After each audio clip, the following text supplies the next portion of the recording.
Hello welcome back to Janna's recipes. ഇന്നത്തെ വീഡിയോയിൽ നല്ല മടിയുള്ളവർക്കും രാവിലെ സമയമില്ലാത്തവർക്കും ഒക്കെ എളുപ്പത്തിൽ ഉണ്ടാക്കാൻ പറ്റിയിട്ടുള്ള ഒരു ബ്രേക്ക്ഫാസ്റ്റ് റെസിപ്പി ആയിട്ടാണ് വന്നിട്ടുള്ളത്. നമുക്ക് രാവിലെ ആയാലും രാത്രിയിലായാലും അല്ലെങ്കിൽ വൈകുന്നേരം ഒരു സ്നാക്കായിട്ട് പോലും കഴിക്കാൻ പറ്റിയിട്ടുള്ള നല്ല ടേസ്റ്റി ആയിട്ടുള്ള ഈസി ആയിട്ടുള്ള ഒരു റെസിപ്പിയാണിത്. അപ്പോൾ നമുക്കിത് എങ്ങനെയാണ് ഉണ്ടാക്കുന്നതെന്ന് നോക്കാം. പിന്നെ വീഡിയോ കണ്ടുകൊണ്ടിരിക്കുന്ന സമയത്ത് നിങ്ങൾക്ക് ഈ റെസിപ്പി ഇഷ്ടമാണെന്നുണ്ടെങ്കിൽ ഒന്ന് ലൈക്ക് ചെയ്ത് സപ്പോർട്ട് ചെയ്യാൻ വേണ്ടിയിട്ട് മറക്കരുത്. അതുപോലെ തന്നെ ചാനലൊന്ന് സബ്സ്ക്രൈബ് ചെയ്യാനും ഫോളോ ചെയ്യാനും കൂടി മറക്കരുത്.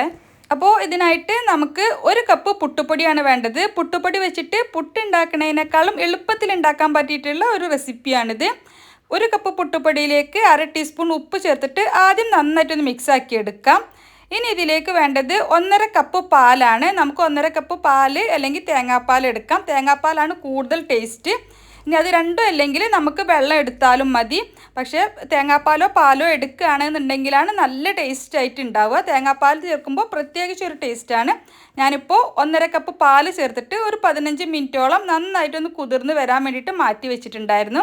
ഒരു 15 മിനിറ്റ് കഴിഞ്ഞപ്പോൾ നമ്മളിത് നോക്കുന്ന സമയത്ത് ഇതുപോലെ നന്നായിട്ട് കുഴഞ്ഞ് നല്ല സോഫ്റ്റ് ആയിട്ടാണ് ഉണ്ടാവുക. ഇതുപോലെ ഒരു കുഴഞ്ഞിരിക്കുന്ന പരുവത്തിലാണ് നമുക്ക് വേണ്ടത്. നമ്മൾ എടുക്കുന്ന പുട്ടുപൊടിക്കനുസരിച്ചിട്ട് വെള്ളത്തിൻ്റെ അല്ലെങ്കിൽ പാലിൻ്റെ അളവിൽ ചെറിയ മാറ്റമൊക്കെ വരുത്തണം.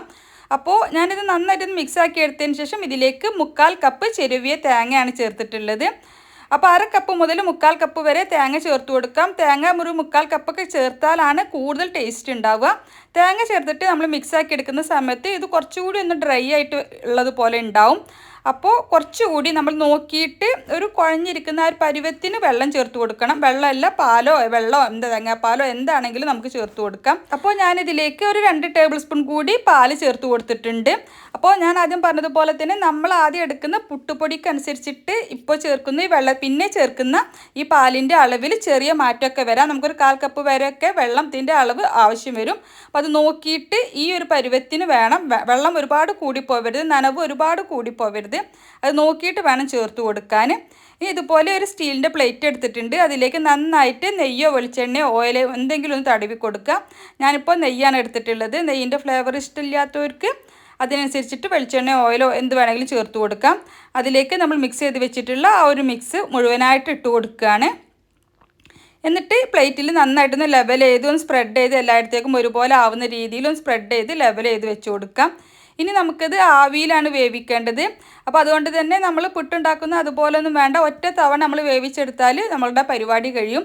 ഇനി ഞാനിത് നന്നായിട്ട് ചൂടായിട്ടുള്ള വെള്ളത്തിൻ്റെ മുകളിലേക്ക് വെച്ചിട്ട് ആവി കയറ്റി എടുക്കുകയാണ്. ഒരു 15 മിനിറ്റൊക്കെ നന്നായിട്ടൊന്ന് ആവി കയറ്റി എടുത്താൽ മതി. ആ സമയം കൊണ്ട് നമുക്ക് സംഭവം റെഡിയാവും. ഒരു 15 മിനിറ്റിന് ശേഷം തുറന്ന് നോക്കുമ്പോൾ ഇതുപോലെ നന്നായിട്ട് വെന്തിട്ടുണ്ടാവും. നമുക്ക് തൊട്ട് നോക്കിയാൽ മനസ്സിലാവും.